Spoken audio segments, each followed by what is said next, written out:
Have you ever heard the sound of freedom? Have you ever heard the sound of freedom? You're listening to The Flip Side with Noah Filipiak, connecting the reality of the gospel to the grid of life.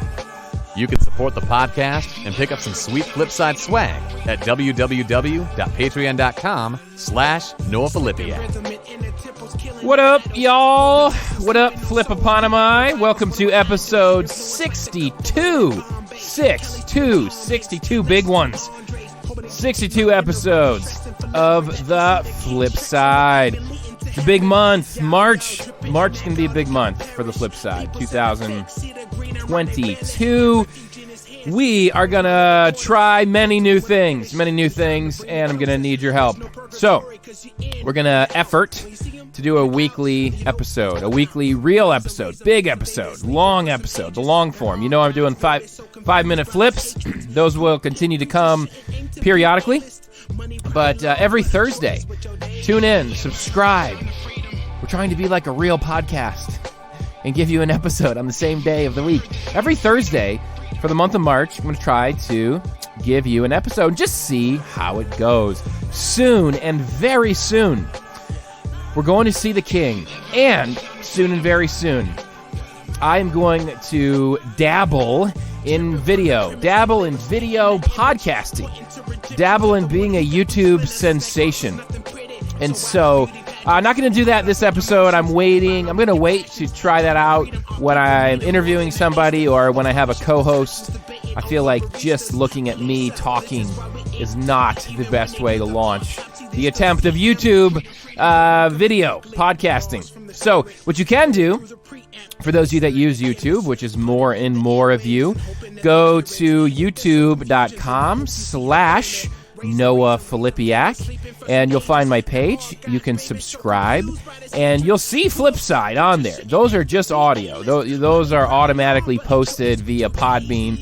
But soon and very soon, this month, gonna start experimenting with video podcasts, and so you'll still subscribe, listen to the audio, but for those of you that want to watch on video, you can do that via YouTube. There are going to be a few increased expenses in doing a weekly podcast and a YouTube, doing video editing using new software, new podcasting software, new fandangled software. So, I will remind you of my Patreon page if you want to show some love, show some support to the podcast.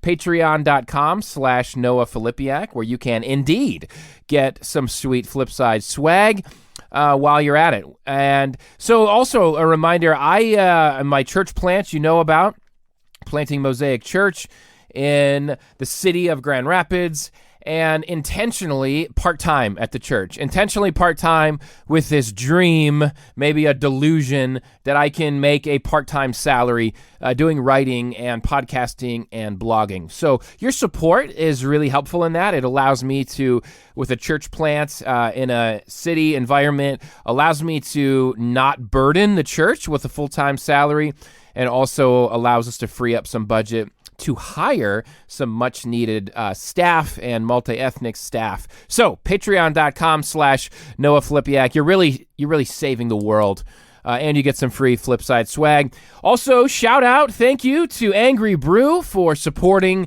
the Flipside. That's another way you can support the podcast. Head to angrybrew.com or fivelakes.com and pick up a bag of Chris's Blend or Angry Brew. Coffee with a punch. Love it. Love that tagline. And use promo code FLIP, and you will get 10% off your coffee. And in doing so, we will get some credit, for your purchase, which encourages Angry Brew to continue supporting us. Also picked up a new sponsor this month. Really happy to have Covenant Eyes on board in an official context. You know, I talk about Covenant Eyes a lot. I just did a blog post on porn addiction. So if you want to read that, head over to my blog. I think you know where to find that. It is just myname.com. Just talked about porn addiction and talked about, and also episode 60 of this podcast, I started my story. So episode 60 was my story as it relates to sex and porn. Today, episode 62, I'm going to be talking about my story as it relates to depression, and we're going to get to that shortly. But The blog post I just did, it's just about this kind of tension. Sometimes I hear people say, well, I don't want to use Covenant Eyes. I don't want to use accountability software because I want to work on the root. I want to get rid of the desire for porn. And isn't that what your book does? Beyond the Battle is meant to do that? Yeah, it is. It is. It's meant to get you to a place where you're on a path where you lose your desire for porn and you lose your desire for lust. And so I do an article, I'll let you read it, just about how important it still is to block out the access points, to porn while you're working on the deep root solution. So you can go to covenanteyes.com, use promo code BEYOND, and you'll get your first month free. You literally have nothing to lose. It's a free 30 days. You're helping out the podcast again as using my affiliate code, as Covenant Eyes is now sponsoring the show. And for real, you have nothing to lose. If you have any hesitancy about using Covenant Eyes, read that article. I just really wrote it to try to encourage men and women. You need it, particularly if you have a background of porn addiction, as I do. Or, if you're someone who's looking at porn, if you're looking at lustful images on your social media account, and you know what I'm talking about. I'm talking about lusting over lustful images and the whole acting out that goes with. Man, you've got to stop trying to do it on your own and get some accountability relationships and block out those access points. So Covenant Eyes is not necessarily a filter, though it can do that, but it detects what's on your screen. It's going to send those images to your people, sends them to my wife, and they'll be blurred out, and just such a needed help. So covenanteyes.com. Promo code BEYOND will get you your first month free, beyond like in Beyond the Battle. So highly encourage you, and big shout out, thanks to Covenant Eyes for jumping on board to support the flip side. So hey, we're going to talk about depression today, and I honestly am not 100% sure where this is going to go, what direction it's going to go in, because my depression, it's just such a topic. It's such a slippery, gigantic sort of thing. I want to say a couple things first. Number one, I am not a counselor. I'm not a licensed counselor. I mean, I counsel, but I'm saying I'm not a licensed counselor. I did not go to school to be a counselor. Took a couple of electives. That doesn't count. I'm not a psychologist. I don't do this for my living. I'm not doing this episode to try to diagnose your depression or really even to treat your depression. I'm doing this episode because it's part 2 of my story. Part 1 was episode 60, Sex and Pornography. Check it out. This is part 2 of my story, and then I'm going to share part 3. And there's only going to be 3 that this kind of like 3 chunked out story of me. Part 3 is going to be on racial justice. How did a white dude who grew up in the suburbs become super passionate about racial justice? So we'll do that soon. We'll do that this month. But today we're going to talk about depression. This could be a super short episode. I'm not sure. It could be super long. Anytime I ever say, if you've listened to the podcast long enough, I will get on and say, hey, it's going to be a short one today. And then it ends up being an hour and a half or 2 hours, not short at all. And so there will be a Noah's Rant today. So if you're thinking, I don't want to listen to a podcast about depression, that's depressing. We'll do something fun and happy at the end. Noah's Rant will, I can't promise it will make you laugh, but you can at least make fun of me for being an idiot. And Noah's Rant. So here we go. For depression. Whoo! Let me say a couple things. You would never have pegged me growing up, and as a kid, high school, college, as somebody who would struggle with depression. And at the time, I didn't. And I've heard stats. I just read an article recently. I don't remember the exact age, but the onset of depression coming on in your 20s is average. Like, that's pretty normal. So if you're somebody that's dealt with depression in various forms, and let me say this too, there's different intensity levels of depression. There's mild depression. There's serious. Again, I don't have all the terms for it, but there's these traumatic depressive episodes that are debilitating. They're within depression. There's different diagnoses, bipolar, etc. So just know that when we say the word depression, it can mean a lot of things. It can mean seasonal affective disorder, which is you get sad in the wintertime because it's sad. Like there's no sun and it's cold and cloudy, especially if you live in Michigan. But the onset of depression in your 20s, that's pretty normal. And that's what happened to me. And I don't know. I don't know why that is. I can guess. I think for me and for some that I've talked to, you hit your 20s, you hit adult life, and there's a lot of things can happen. For some, you have these dreams, and your dreams don't come true and crash, and your system is trying to cope with that. For others, school is, for as much as we say we hate school as students, and even in college, we're griping about research papers and exams. Man, it's a really controlled environment, and the stress is real in college for sure. And as a kid, you're dealing with real stress if you're dealing with traumatic stuff at home and whatnot. But ultimately, your job, your role in life is to go to school. It's to go to school. It's to get grades, try to get good grades. It's a pretty controlled environment. And so you get out of school, whether you're 18 and you don't go to college and you jump into the workforce, or you go to college, you do some college or whatever it might be. Maybe you jump into the military after high school. But once you're into the adult life, your adult world, out of school, done with that controlled, structured environment, whoa, the world can feel really, really disorienting. And that's why tons of people just turn to partying, drinking, casual sex, drinking as in abusing alcohol, getting drunk on a regular basis, substance abuse, pornography addiction, oh man, video game addiction, cell phone addiction. You just go down the line, food addiction, because we're so disoriented in this gigantic world. And I think we realize we are really just a small fish in a big, big, big pond, in a really big ocean.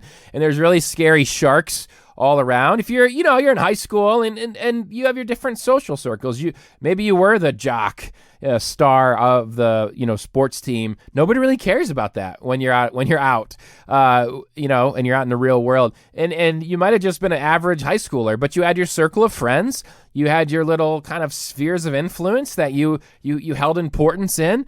And now you're out in the real world and nobody cares about that. You're trying to get a job. You get a job. You hate your job. You hate your boss. You're just stressed out. Anyway, depression just comes in and it fills all of these voids. If you do go the route of numbing, the route of, the philosophical term would be hedonism. I'm just going to live for pleasure. Oh man, depression's going to be all over that, right? Because you feel so high when you're partying, or you turn to porn and you feel so high, or you turn to casual sex and maybe you feel so high, but it's just a cycle, and this cycle bottoms out and you feel super empty and you feel super depressed because you realize, wow, there's nothing to this. There's no actual substance to this. And then so there's the depression, and then you need more numbing. You need to numb it more. And so, you go get some more marijuana, or you go get some more booze, or, whatever it is. But it's different. It's different for everybody. And for some, it's just normal. It's just normal. I mean, for me, my depression first came on. It was in my, early to mid 20s. I had planted my first church, and I really just felt like I had the weight of the world on my shoulders, and I didn't have ways of processing that. I didn't have ways of coping with that. And let me say this too about depression. Sometimes you can go to counseling and you can kind of get fixed. It's great. You're gonna learn new ways of thinking. You learn new processes, new channels for your brain. You retrain your brain on how to process reality. You look at your thinking that's distorted, so you're seeing things. Let's say, picture if you had glasses on that were bent funny, like you were looking through a Coke bottle. Everything looks distorted, and so you get trained by a professional of like, yo, that's not actually how things are. You're perceiving things that way. That's not how things are. And when you can begin to see things how they really are, things become clear, and you can, that's awesome. Sometimes that's just a short-term counseling, that's needed. Other times, we might hit a traumatic event. So a loved one dies.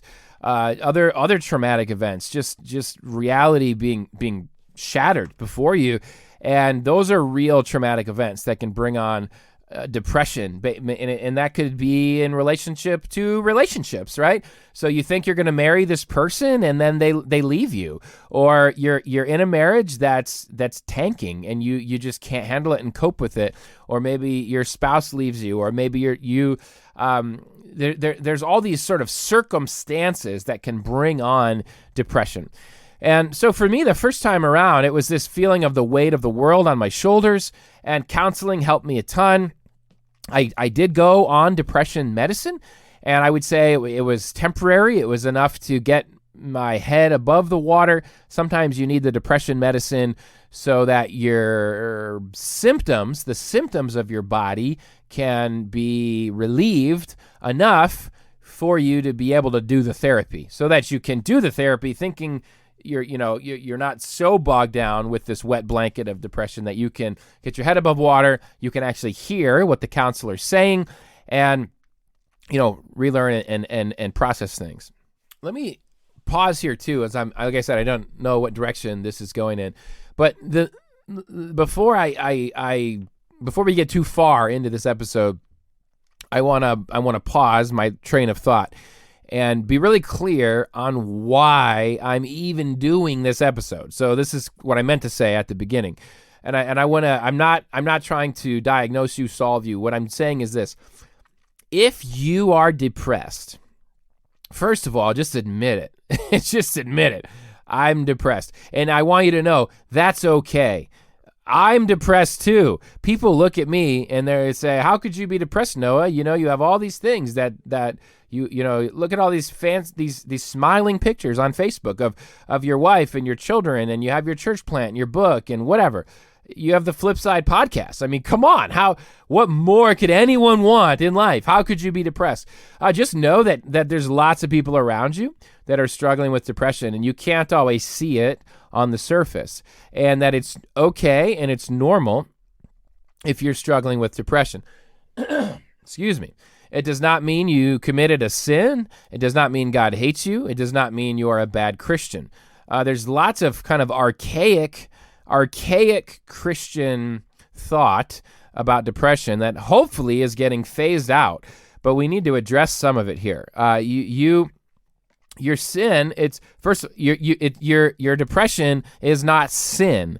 You're not, you can't just pray away your depression. You should pray through your depression. You should pray about your depression. You should ask people to pray for you. Absolutely. But it's not this, hey, pull yourself up by your bootstraps, buck up, get yourself out of it. Here's some Bible verses to read. Read these Bible verses about joy and be joyful and stop being so depressed. Those all come from people that don't know what it feels like to struggle with depression.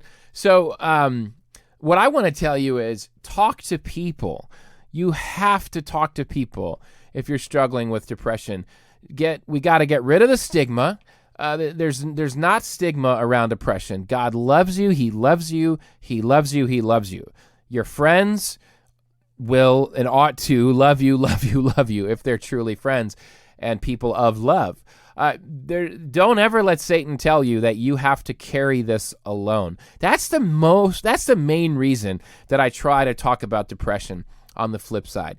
It's so you as a listener who's struggling and Satan's whispering in your ear, you're all alone. You're messed up. You're something wrong with you.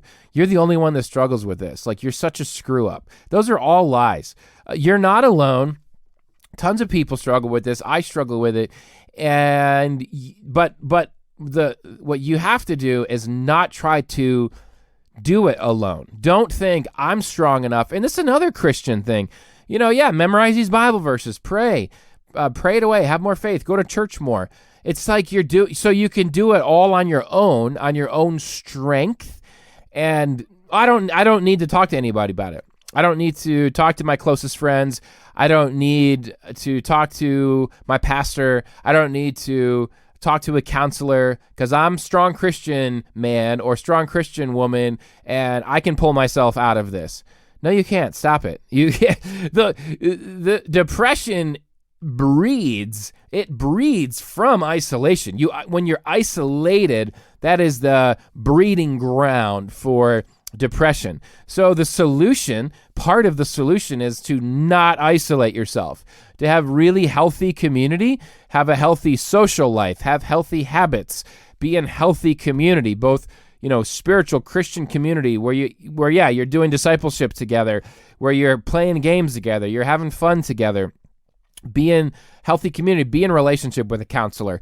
One of the greatest things about counseling, first of all, the Bible talks a lot about counseling. Seek counsel. You could find 2 handfuls of proverbs that say, the wise person seeks counsel and the fool doesn't.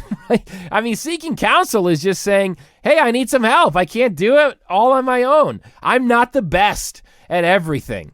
I need assistance. Sometimes I need help, to work on my deck because I'm not good at woodworking. I need assistance. I'm not the best at woodworking. I'm not the best at everything. It's okay to say, I need help. I need counsel. That's the same. It's so essential for depression that we seek help, we get counsel, we talk to people. Depression, when it just stays in our mind, it just festers there. And we are believing a bunch of distorted thoughts. I mean, we are. And it's not to shame us. It's just to say, wow, I got to get these thoughts out of my head and seek wise counsel. So the main reason that I'm doing this episode on depression, because I want you to know you are not alone. Don't try to do this alone. Let's break the stigma. Let's talk about depression. Let's break it.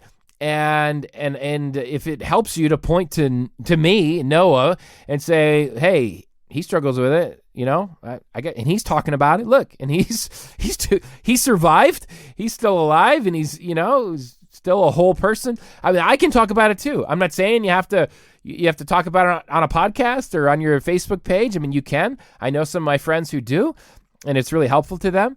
But man, talk to somebody about it. Talk to people about it. Pray and ask God, who should I talk to about this? Go out to lunch with a friend, go out to coffee with a friend, and just say, hey, I need to talk to somebody about this. Another thing, don't be afraid of taking medicine. I'm on medicine right now, so I'll jump back kind of into my story a little bit. I was on meds for a while, church planting. Counseling helped a lot. Cognitive behavioral therapy helped a lot. Just coming to grips with some realities that, I honestly won't get into all of it here, but it just helped a lot. And I kind of felt like I had beat depression. I had kicked it. And this next part, I want to just bear with me. It's going to be some awkward pauses and delays that I'm not going to edit out. And the reason is, me, if you listen, and I'm super transparent, right? And there's settings with a counselor, particularly. I have an accountability group that I meet with on Zoom regularly. I've got a group of guys that I email my stuff to, just my bare bones, raw, struggles, temptations. I talk about my depression stuff, any sexual temptations that come my way. So there's spaces that I'm super, super just transparent and raw. We need those spaces. With depression, and I'll just say this, there's certain things, there's just certain things I can't share. I'll say that. There's certain things I can't share. I don't need to tell you why. There's just certain things I can't share. So I'm going to be a little vague at times. But man, let me say this. If you follow the podcast, you can go back. There's one I did on how an urban, I forget what I titled it as, and I don't remember the episode. I'll see. I'll see if I can find it. But it was basically when I moved to Middleville. And I live in this little town, this little country town, 30 minutes south of Grand Rapids. And the podcast episode was something like how an urban multi-ethnic church planter ended up in kind of this small rural town, Middleville. And so you could go back and listen to that. And I was transitioning into a job working young adult ministry at a very large church. And I've shared some of that story then when I said, okay, there's another podcast I did that you can go find. It's like, okay, then how did I end up planting a church again in the inner city? doing multi-ethnic ministry. But guess what? I still live in Middleville. My wife's job's here. She lives 2 minutes from her school. She's a teacher, and our kids go to school with her, and very, very rooted here. And so there's some, there's just things that God is doing that are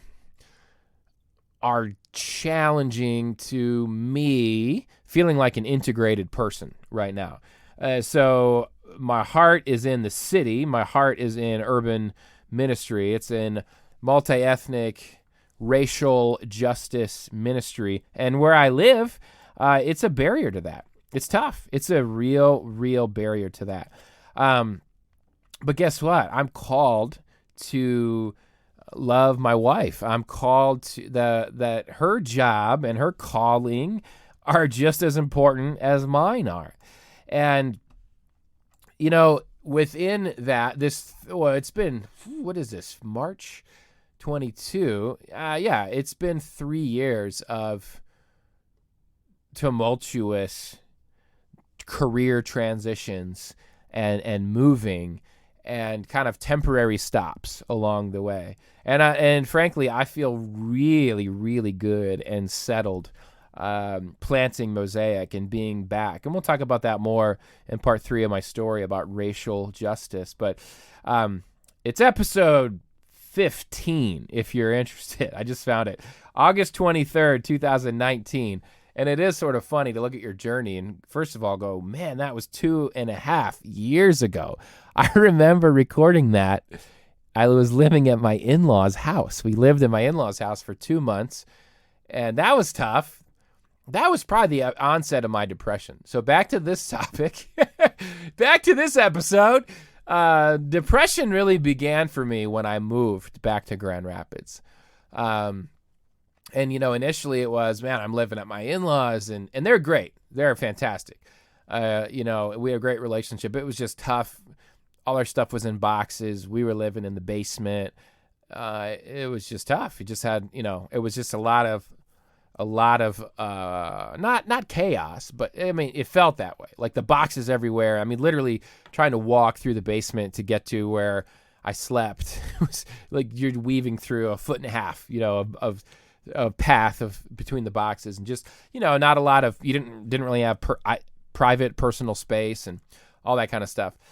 So, oh man, again, yeah, just know that depression is real. And so, I can look back over these 3 years and I see God's hand. I see him moving. You know what I love? If you see the semicolon sign, semicolon in grammar, not a colon, semicolon, dot with a period. Sorry, I said that wrong. A dot with a comma underneath it.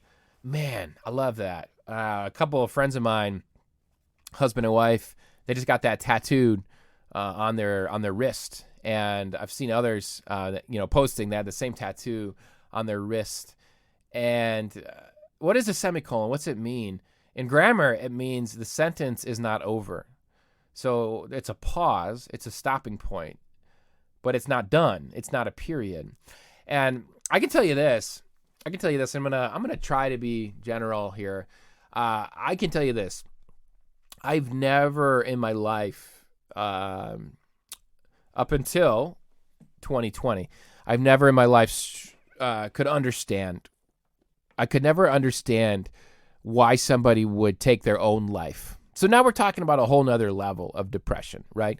Not everybody that has depression has suicidal thoughts or suicidal ideation or making plans for suicide. Not everybody does, but certainly they're linked. Certainly suicide is the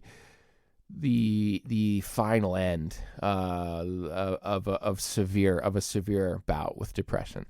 And so the semicolon, it's a reminder that this too shall pass. This too shall pass. You might hear that line as well. This too shall pass. That you're going through something. And when you want to kill yourself or when you want to die. Those are two different things. Well, you might pray to God, I want to die. Like Elijah did that. Elijah, this was, I'm riffing here. So 1 Kings 19, right? 1 Kings 18 was the altar of Baal. Monumental victory for that dude. You never, ever, ever would have pegged Elijah as a dude who struggles with depression because he just conquered all these prophets of Baal and he put them to shame. And God's glory, I mean, I'd like it if I saw fire come down from heaven and, consume this altar I had made and filled with water, and just this colossal victory that this dude experiences. And then the very next chapter, I mean, literally the next day, old Jezebel, she wants to, here I got it. It is 1 Kings 19. Yeah, Bible memory knowledge. 1 Kings 19. Jezebel sends a messenger to Elijah. May the gods deal with me, be it ever so severely. If by this time tomorrow I do not make your life like that of one of them, one of the prophets that were killed by the sword. So verse 3, you'd think Elijah would be like, oh, snap, chica. God just, slaughtered these 500 prophets of Baal. He's going to do the same to you. What are you? You're just one person. No, verse 3, Elijah was afraid and ran for his life. Bro, so while he himself went a day's journey into the wilderness. Wilderness, let me just say this. Wilderness can be good. Solitude is good. But I'm not sure wilderness is the best place to go when you're really depressed. Honestly, you should, when I'm really depressed, you know what I really need? Community. I need to be around some friends. I need to play some board games. I need to play some poker. I need to have a friend over. That is what I need. That is what I need. So Elijah goes into the wilderness. Might not be the best place to go. Comes to a broom bush. This is verse 4. Sat down under it, prayed that he might die. And I say this a little bit lightly because, I got to. I've been there. I have been there. I have been there. I have been there. And it is not in my distant past. It's easy to talk about the porn I looked at in the first 3 years of my marriage because I've been married 17 years. 17 and a half years. Almost 18. That's crazy. I am so old. Oh my goodness. 18 years of marriage. Are you serious? 18 years. That's crazy. I'm going woo. Okay. Back to the podcast. So I know what it feels like to want to die. I've never known that. I've never known when people die by suicide. And we say that, by the way. We do not say commit suicide because we say die by suicide because suicide is an extension of the illness of depression. And people die from illnesses. The illness of cancer kills people. And the illness of depression can kill people. And that's why people die by cancer. They die by depression, suicide. And we can prevent death by suicide. We can prevent it. And I hope this episode helps with some of that. If you know somebody that you think is depressed, I don't know. I could be wrong on this. I can say what I want because I'm not a licensed counselor, right? So take it with a grain of salt. I think you've got to be intentional about bugging that person. I got people that bug me. It annoys me sometimes because they know that I'm struggling with depression. I'm like, bro, why are you bugging me? And then when I'm wallowing in my misery and I'm in the wilderness and I'm going, nobody loves me. Nobody cares. I think about these friends of mine that bug me. I'm like, oh, they do. They care. They love me. Because they bug me. When I mean bug me, they call me. They want to get together. They text me. And I don't always feel like it. I'm depressed. I don't want to sit with you and talk to you. Sometimes about all the same things I already talked to my counselor about. But those efforts, those texts, those phone calls, those voicemails, those Marco Polos. Yeah, I love Marco Polo, by the way. And they add up. They add up, and you go, yeah, there's people that care about me. And I think if you got friends that you know are depressed, or you just might suspect it, you're just picking up, they're not acting like themselves, and they're being really reclusive, just bug them. Just keep bugging them. I got somebody in mind. I'm gonna bug after this. Honestly, I'm been sensing this prompting from God, and it's a risk. I don't know. I'm just gonna bug him. I'm gonna call him. Yeah. I don't want to get into that situation, but just pray for that person, will you? I'd really appreciate that. They're going through some stuff, and man, I just see these really self-defeating behaviors. They are self-destructing themselves. And we're trying to get traction, and I can just see how depression is just bogging them down. And I'm going to take a risk and try to walk with them, and be an advocate. I want to be an advocate for them, and helping them with a really specific need right now. So just pray for that. I'm going to follow a prompting from God that I don't know how it's going to turn out. But I think we got to advocate. We have to press in to our friends and loved ones that are trying to isolate themselves. But I'm telling you, now I understand. I understand when people die by suicide, when people attempt suicide, when people want to die, because I've been there. I have not, just so you know, I've not attempted suicide. I've not even made plans or thought about it tangibly. But I know this feeling of Elijah. I know this feeling of wanting to die, because you feel so stuck. You feel literally like there's no path out. There's no way. There's nothing that will solve this. And that's why I love the semicolon, because it says, it feels that way. Pause. It's the end of this phrase. It feels like it's the end, but it's not the end. It's a semicolon. It's not a period. It's a semicolon. It's not the end of the sentence. It's not the end of the paragraph. It's not the end of the story. And guess what? This isn't your first semicolon. You've been through these before. Look back at the rest of this page. Look back at the pages that led up to this. Semicolon after semicolon after semicolon, where you thought it was the end and you made it through. You made it through. Sometimes it takes some days or some weeks, but you made it through. It's not the end. So don't believe the lie that it's the end. It's not the end. Semicolon. Love it. And I'll say this too. I appreciated, this teaching I heard on suicide in a church setting. But now that, like I said, I can relate more to what it feels like. I think the teaching was going at it wrong. So the teaching was saying things that are really true and helpful, like, hey, you're really loved. You're really loved. And, if you died by suicide, there's people that would really miss you. We would really miss you. I would really miss you.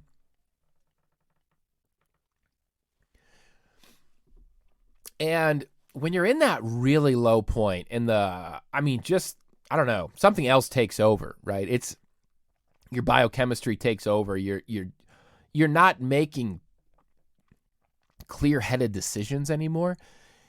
You know people will miss you. That. At least for me, like, I don't know, maybe some people really, really don't know that. And yeah, you need to be told that.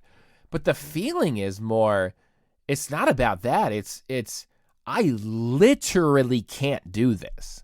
I physiologically can't do this. Like, it's so, I just physically am paralyzed, mentally paralyzed. I can't do this. So the thought of taking your life, it's more of like saying like again. See, come on, flip side.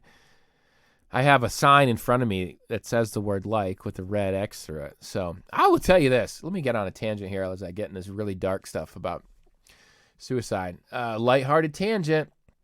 I have little man syndrome for podcasts. Absolutely.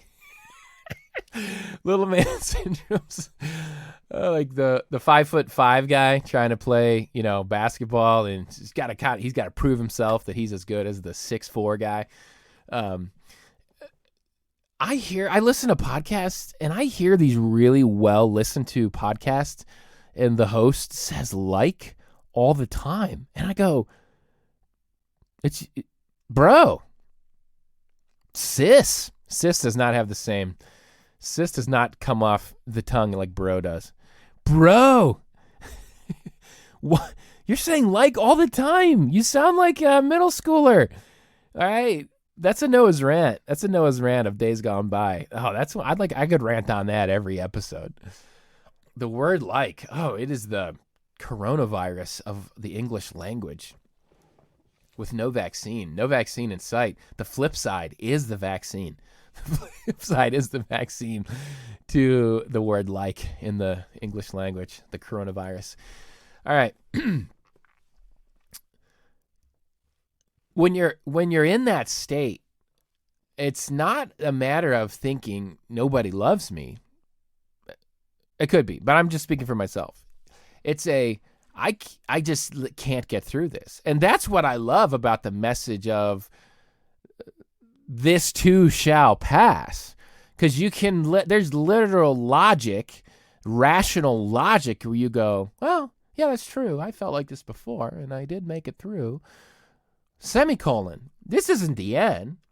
It feels like the end, but it's not the end. You're seeing through the Coke bottle, the glass Coke bottle, and it looks like the end, but it's not actually the end. You're seeing things very distorted. So I think that message is more helpful. Hey, this too shall pass. Not in a whimsical, flippant way, but in a, hey, give it a day, give it a few hours. This too shall pass. And there's a lot of work to be done if you're in that place. Let me say that. There's a lot of work to be done. I mean, counseling, community, prayer, relationship with Jesus, meditating on how much he loves you and your worth in him and how he's overcome the world. Even the craziness, man, the Russian attack of Ukraine, the war, and if you're a black person in America, every time, Trayvon Martin's 10-year anniversary was a couple days ago of his murder, and Amir Locke's murder a few weeks ago. Every time these things come up, it's triggering, it's traumatic, and you literally go, I mean, COVID, coronavirus stuff, you're just like, this world, I can't live in this world. This world is shit. And there's work we have to do to remember the goodness of God in the midst of hell. I mean, there's a lot of heaven on earth. Praise God for his kingdom that is invading this earth, his kingdom that is taking ground and taking over. But there's a lot of hell on earth too. And it's really easy to get bogged down in it, both on the local level in our own life and on the global scale when we just think of the suffering in the world. And so there's work to be done to remember that God is bigger than all of these things.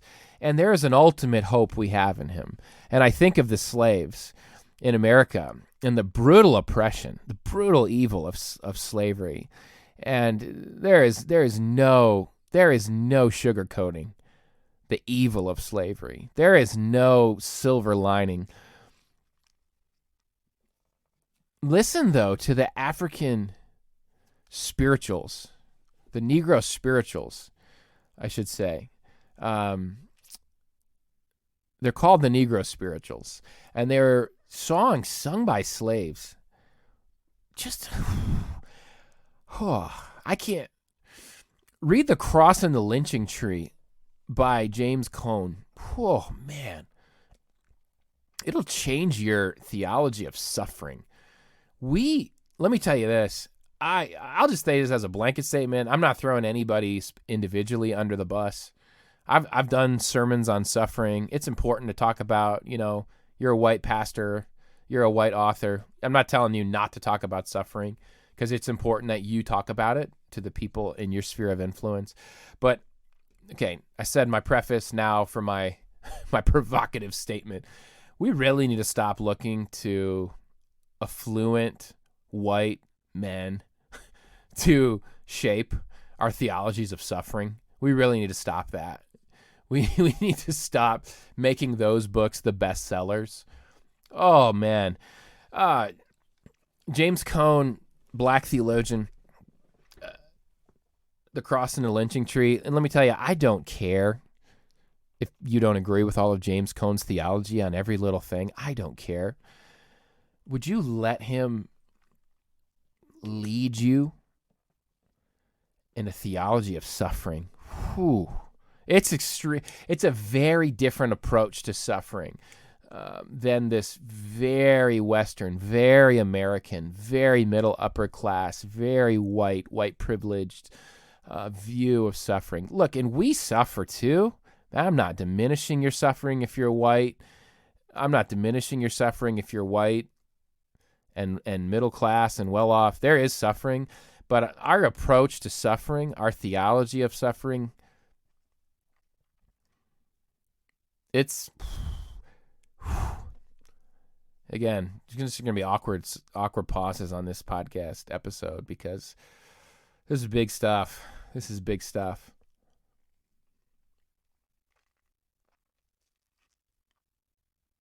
Can you imagine?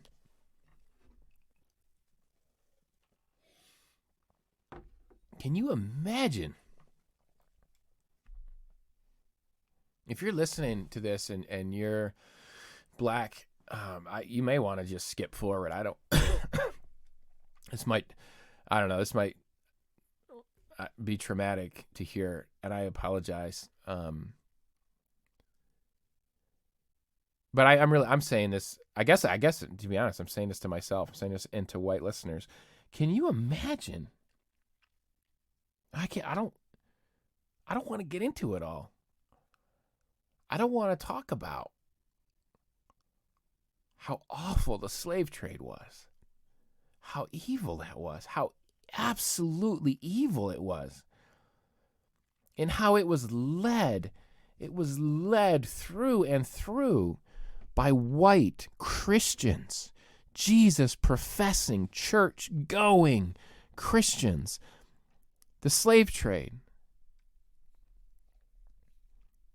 the genocide of native peoples,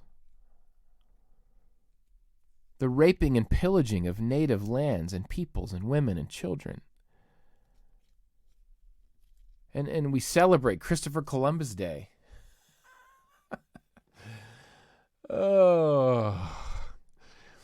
If you want to hear a very R-rated, borderline X-rated view of Christopher Columbus from a non-white person, John Leguizamo, he's Colombian American, I guess, actor.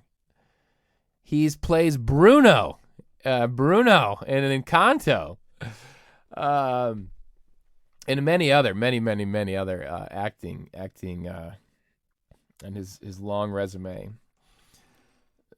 See if you can find a clip of John Leguizamo talking about Christopher Columbus. Warning, it's going to be borderline X-rated. Oh, man.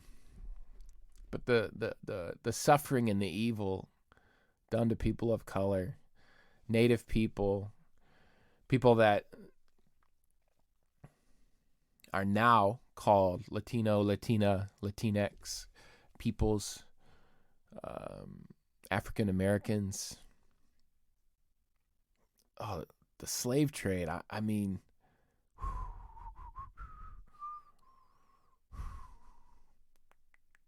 I can't imagine it. I cannot imagine. I cannot fathom. Even stuff refugees go through. I was so angry when Donald Trump tried to categorize all, refugees as like people to be scared of and evil and invaders and immigrants coming from Mexico and Central America. Oh, the trauma that people face and go through. Oh, my goodness. Read some stories about refugees. You have no idea what they have been through. Read a story about the Trail of Tears in the United States. I with the slave trade, the thing that I don't want to talk about. I think about my wife and my 3 girls. I don't know if I can. I don't know if I can. I don't know if I can. I don't know if I can talk about it. They would intentionally mix up the families and put them on different slave ships. Separate all the children, separate the husband and the wife, so that they'd never see each other again. And they would intentionally interbreed like cattle. People from, to remove the attachment, the raping of slaves by slave owners. So there wasn't these family attachments.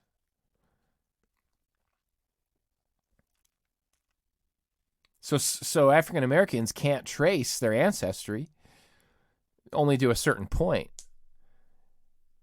because of that. To be ripped apart from my 10-year-old, my 8-year-old, my 4-year-old little girl. Why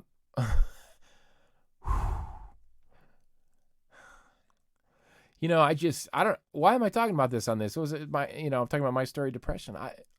God led me to this. I told you I didn't know where this was going to go. But the amount of pain. How do you develop a theology of God through that? Done by Christians that then have the audacity to take you to church and the audacity to, quote, preach the gospel to you. I don't know, Jesus. Oh, man. Hold me back. Hold me back. There's a lot of pain. There's a lot of pain in this world. I got on this tangent, and it's a tangent, I admit, because I'm saying we got to do some work. There's a lot of work we need to do. We need to know and remember that there is still a hope in Jesus, that he overcame this world. He overcame the systemic sins of this world, the systemic oppression of this world that still goes on. And why doesn't it stop? I don't know. Like the psalmist in Psalm 13 that cries out, "How long, O Lord, how long?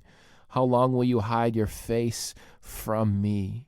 The psalmist, if you read the Psalms, they say things like, "How long will I face death every day? How long will I eat dust for my evening meal?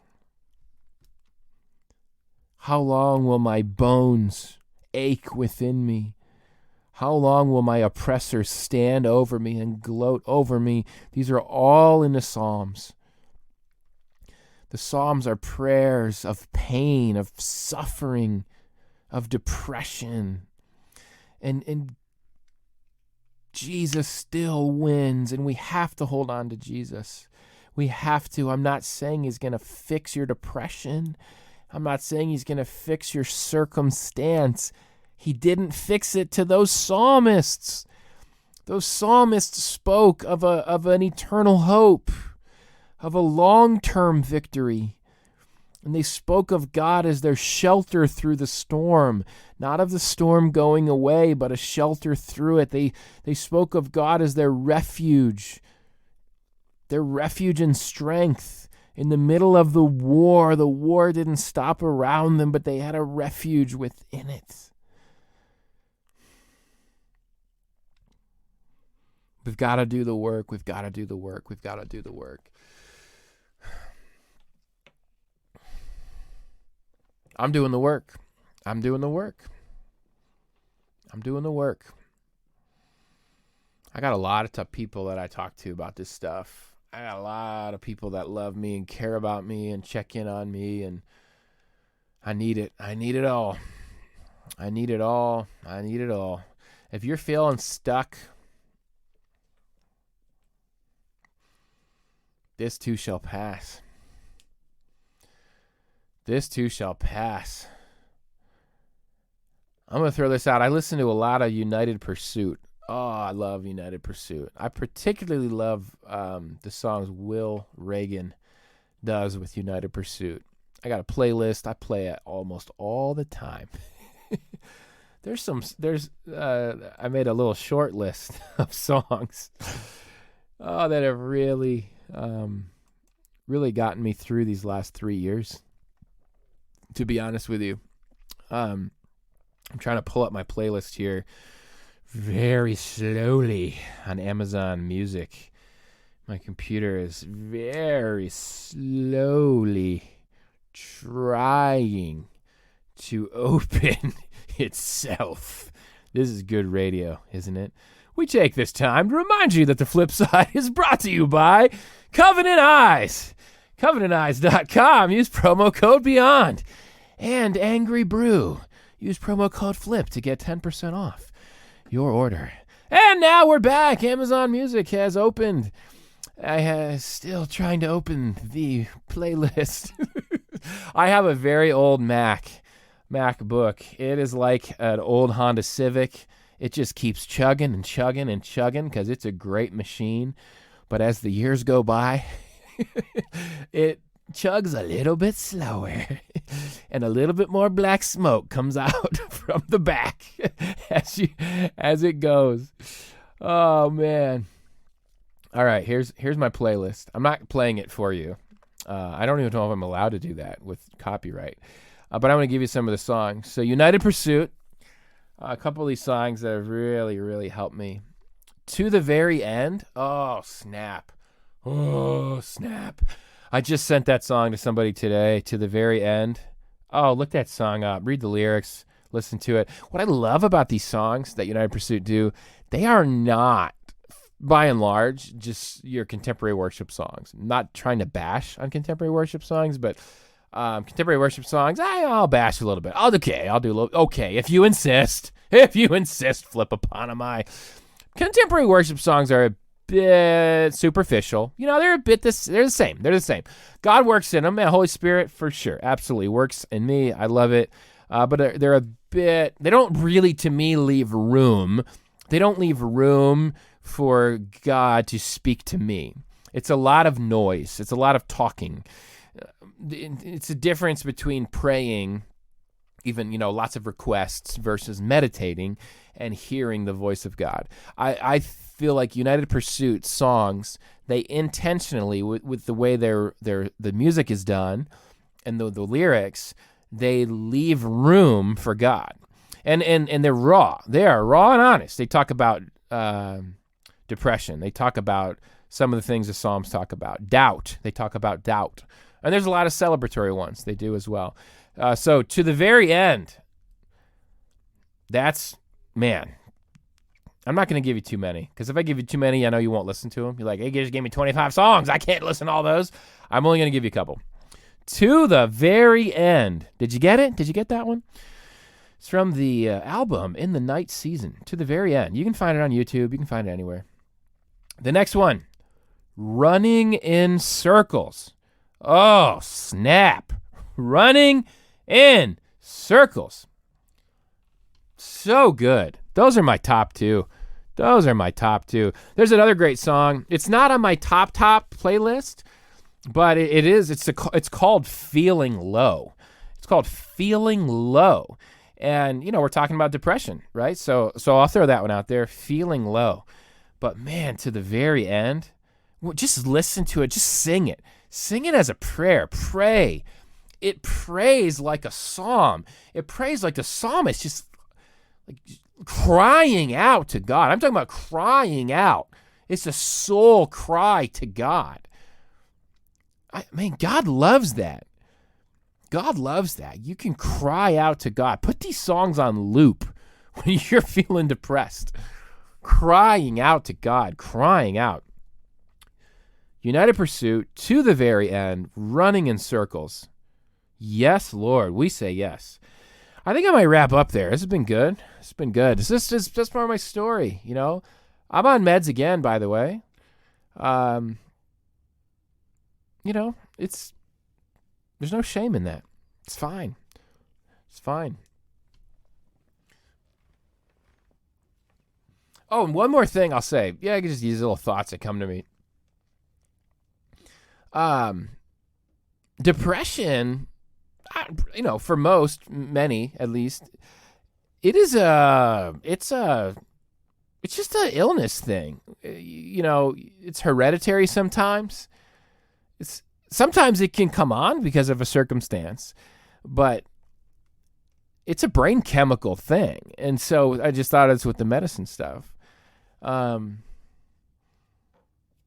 don't have a good example because I'm not a doctor, but a medicine, you could take a medicine that will make up for what your body doesn't produce on its own. So I'm going to be a really hack med student here. I legit know very little. So I'll say many things wrong. Doctors and nurses and medical people here, don't, be gracious to me. I think insulin, if you're diabetic, your body doesn't produce insulin on its own. And so you take insulin because your body needs it and doesn't produce it on its own. So you take it. You take it in like medicine, right? Let's just pretend like any of that I just said is true. It's a good metaphor, right? All I'm trying to say is that's all depression meds are doing to you. That's all they're trying to do to you is go, hey, your body isn't producing enough serotonin, and therefore you're feeling depressed. And so this medicine will help you produce more serotonin. You're not possessed by a demon. You didn't commit a sin. You just need some medicine, and that is okay. If you have cancer and your doctor's like, yo, here's some medicine. It's going to help your cancer. You can take that medicine. It's good to take. Praise God that he allowed researchers and doctors and scientists to test the human body and come up with medicines that can heal the body. Not going to work every time. And sometimes it's a process where you have to try, different things. But just take all the help you can get. That's what I'm saying. And there is a stigma about it. And you might be on it for a short term only, So give it a try. And not give it a try, like just go give it a try. But if it's prescribed to you by a counselor and a doctor, I just want to take away some of that stigma. So, yeah, I think that's it. It's part 2 of my story. Thanks for going on the little journey with me. I hope it reminds you you're not alone. That you don't have to deal with your depression alone. Talk to somebody. That's it. Just talk to somebody. By all means, you don't have to listen to Noah's rant. You can stop the episode here. You will be just fine in life.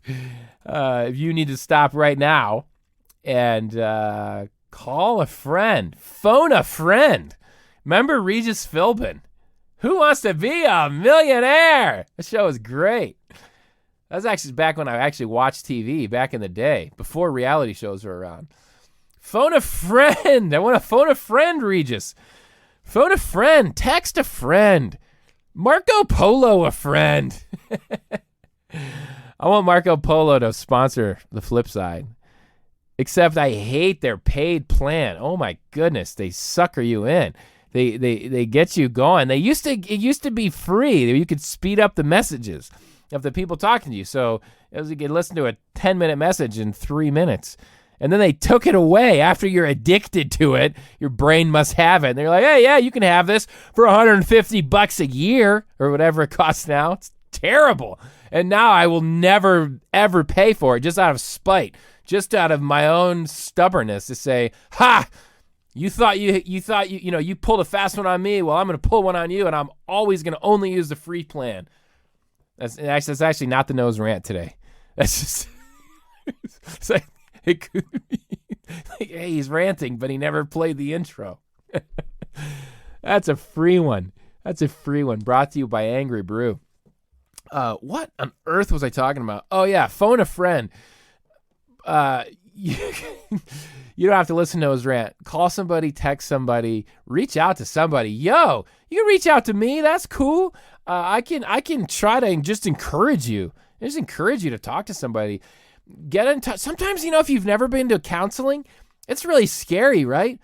Counseling? Ugh. That means I really have a problem. Guess what? You got a lot more problems than just one. So do I. So does everybody. That's why we need grace. That's why we need Jesus. That's why we're Christians, because we believe that we all have a bunch of problems and we need a really big Savior to save us. If you believe you don't have problems, or you hang out with people that believe that they don't have problems, they believe in a very, very, very small Jesus. And we believe in a big Jesus here on the flip side. So yeah, get in touch with a counselor. I might be able to help you. Maybe connect with a counselor. Most counselors take insurance. Man, get you some insurance. And counselors that don't, I should say, if you don't have insurance for whatever reason and you got to pay cash and you're short on cash, there's a lot of counselors that will do a system where they'll what do they call that? Income based. You'll get a steep discount. There's telehealth. That's good too. I've done that. Zoom counseling. And so maybe I can even, hook you up with somebody that I know locally via telehealth. Call a friend, phone a friend. All right, that's your last warning to turn off the podcast and to prior to, man, my computer. There we go. This Mac is going to blow up. I need to close out some programs or something before this thing blows up in the middle of an episode. Let's close out Microsoft Excel. We don't need that open. That's a big program. Amazon Music, we're done with you. Okay, that warning that you hear, that warning bell, it's just to tell you that if you like this podcast, if you're like, yeah, that was good content, I really like this podcast, well, good. That part's over. The part that you liked is over. And we're going to do this little thing called Noah's Rant, and it's an attempt to brighten your day. It's an attempt at humor. It's an attempt at comedy. That's it. And so I'm telling you now to stop listening, because you won't like it. You'll probably be insulted. You'll want to call me all kinds of names and write me nasty emails. And I told you not to listen. So if you continue listening at this point, whose fault is it? Whose fault is it? Say it. Your fault. It's your fault, not mine. So, without further ado, the one, the only, Noah's Rant.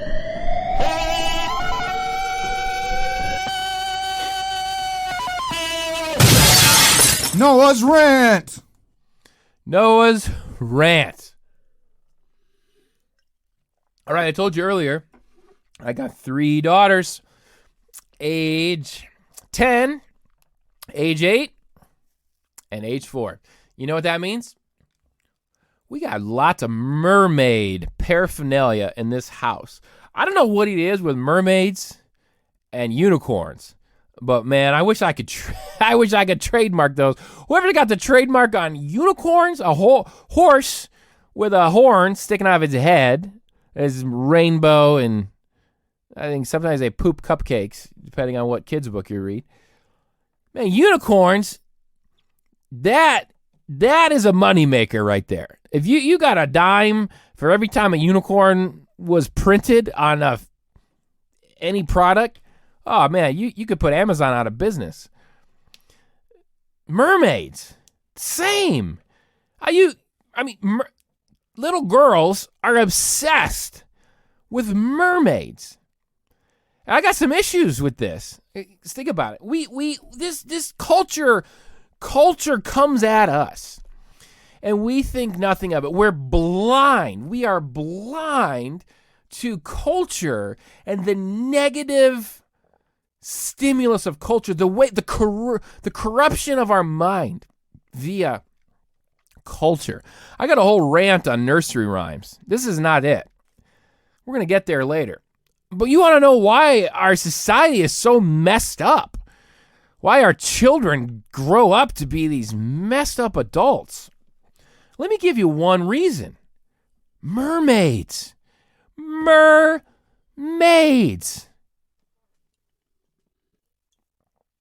This is for boys and girls alike. Okay, think about it.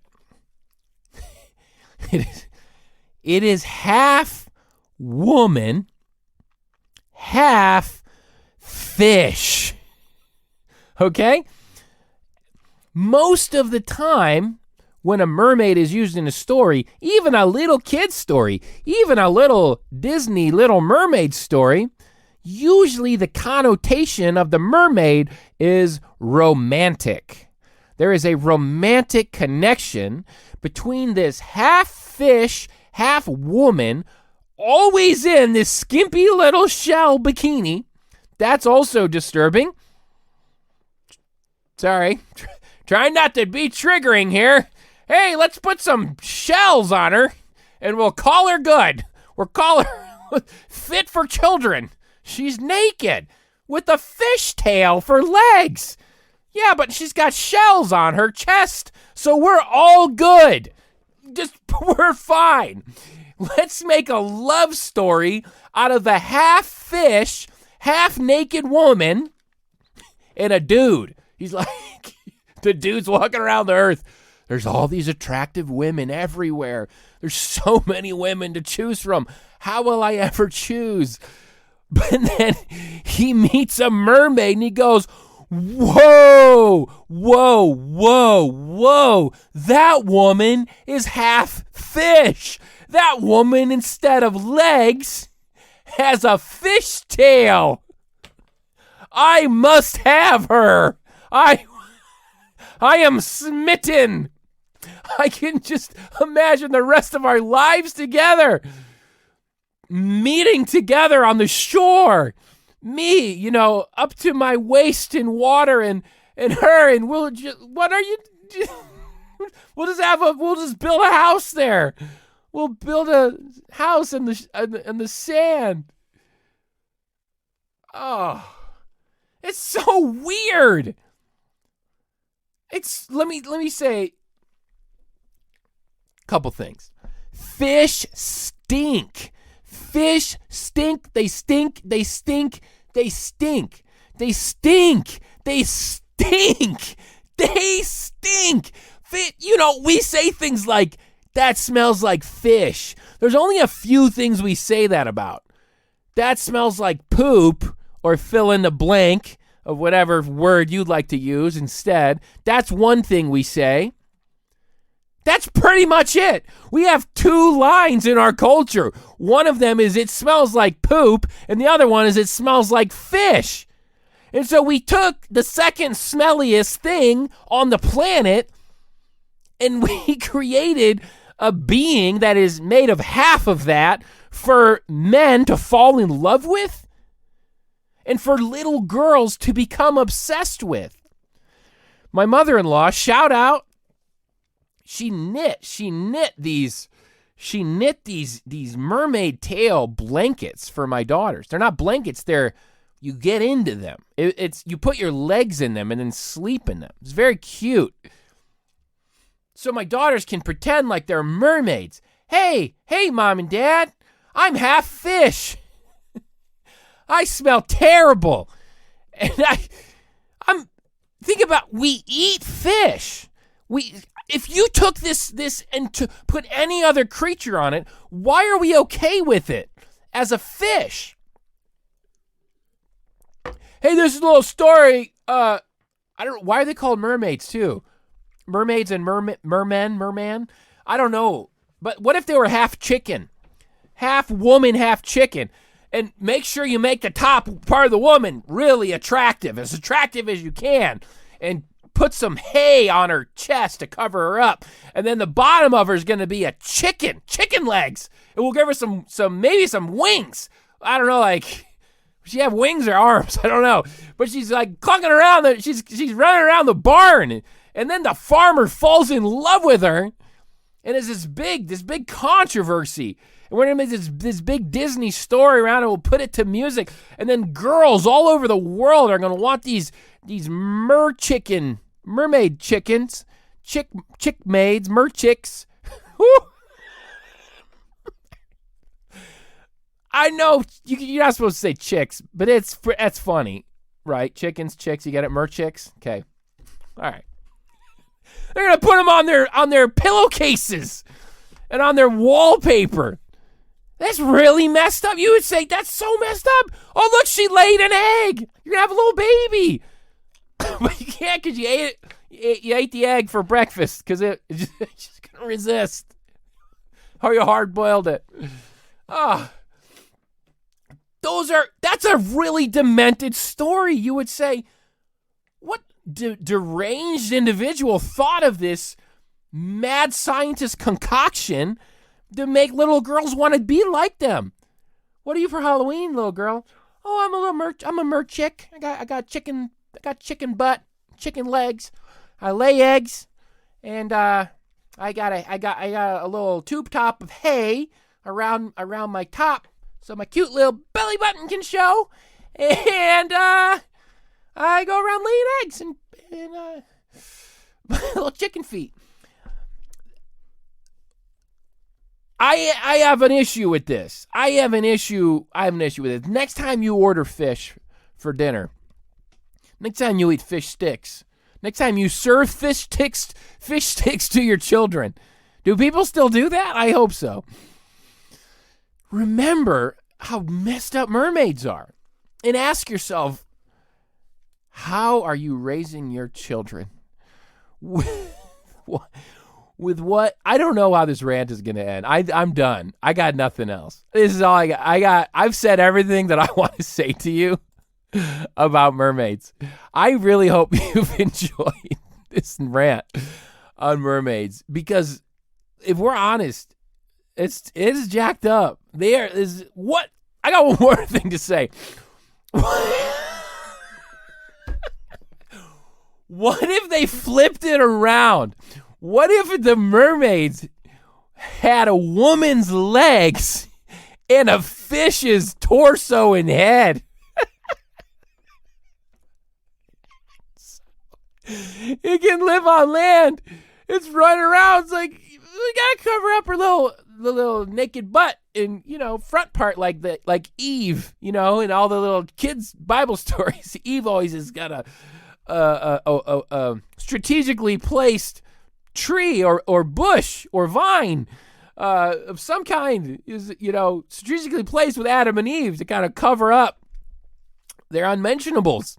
So the mermaid, we just use seashells, and so you have a fish head and fins and torso. You got the gills going, and the shells are now covering up the buttocks and the frontal region, and you can run around on land now, falling in love with Prince Charming, and they have get married happily ever after. That's super messed up, man. I'm telling you. This is what happens when you have 3 daughters. These are the things you think about. This is what happens. No, this is what happens when you have to do a Noah's rant every episode. So, if you're trying to do weekly podcasts, if you think this is bad, just wait. Let me tell you. Let me let you in a little secret before I close out. There's only so many things to rant about in the world. You think I am a rant-making machine, and yes, that I am. But there's only so many things in the world. There's only so many objects. There's only so many items in the world to rant on. So if you think mermaid is a bad rant, I'm telling you, you need to unsubscribe. Now, you just need to stop, because it's going to get a whole lot worse. It's going to get a whole lot worse. That's it. Noah's rant exists to make the world a better place. I feel like we did that today. Let's rid the world of mermaids. They are absolutely ridiculous. Remember, you can support the podcast if you want more Noah's rants like this. If you want to help out us go video, if you want to help us out going weekly, we do have overhead costs on that. Patreon.com/Noah Filipiak. I will see you next time on The Flip Side. The Flip Side with Noah Filipiak is a Beyond Ministries production. Copyright Noah Filipiak. www.noahfilipiak.com. Theme music by Kyle Lake at K-Lake Music. Used with permission. Please leave a review on Apple Podcasts and subscribe wherever podcasts are found. It's time to bring me closer. There's no purgatory, cause you're in or you're out. When you see him in the clouds, then you know it's going down. Raise them, raise them, raise them. They've been sleeping for some ages. Now all God's babies so confused by this hatred. Pulpit preachers shouldn't aim to be A-list. Money probably long, but short is what your days. Have you ever heard the sound of freedom? Have you ever heard the sound of freedom?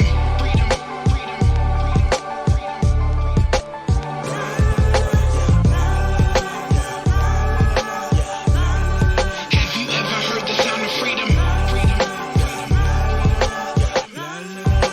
Tripping upon the premise, see lyrics painting the image, pointing to redemption to the one who got them splinters. Cause that cross is nothing pretty. So why the beauty pageants and caught up in emotions and following your passions? Talking that freedom, all people need them more than that Easter or coffee shop discussions debating over baristas. Please, sir, this is why we inked up. Even when they do the autopsy, they still see him. Freedom, freedom, freedom coming quickly. Bars from the spirit, put it through the preamp and mix it like a chemist. Put it in the airwaves and hoping that they hear it. If there's some confusion, then I hope you see him clearly.